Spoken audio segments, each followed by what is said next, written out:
So in part 1 of the video we created the window geometry, and in part 2 we're going to finish it by applying some materials and placing it in a project to test it.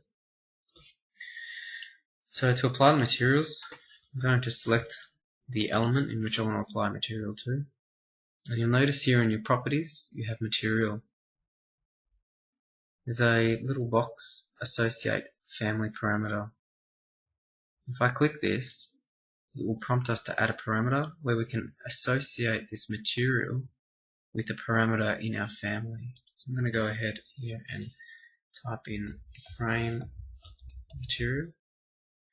I'm going to group that under materials and finishes, and I'll leave that as a type parameter. The next thing I'm going to do is select the glass, and I'm going to do the same thing. I'm going to associate this with glass material. Click OK. I'll go to my family types, and for the glass material, by default, I'm actually going to set glass.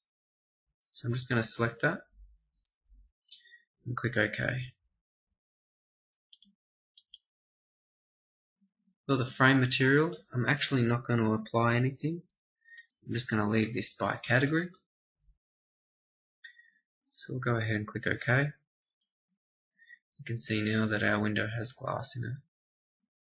So we'll go ahead and save that.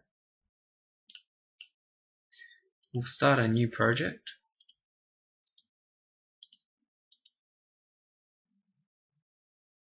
I'm going to draw a wall.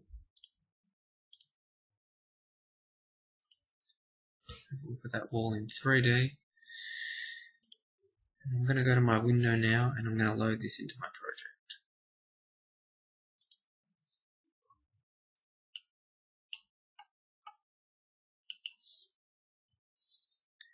Turn on shading, and there's our completed window. So I'm going to select this window now and edit the type. I'm going to duplicate, and we'll say that this one is going to be 3 meters high by 4 meters wide. Fairly large window, but let's see how we go. 3 meters by 4,000. And just to have a look at how the parameters we've created used, I'm just going to change the frame width to 150 mil, just for something a little bit different. And we'll click OK. And there's our large window with an extra large frame. That's all for creating a basic window.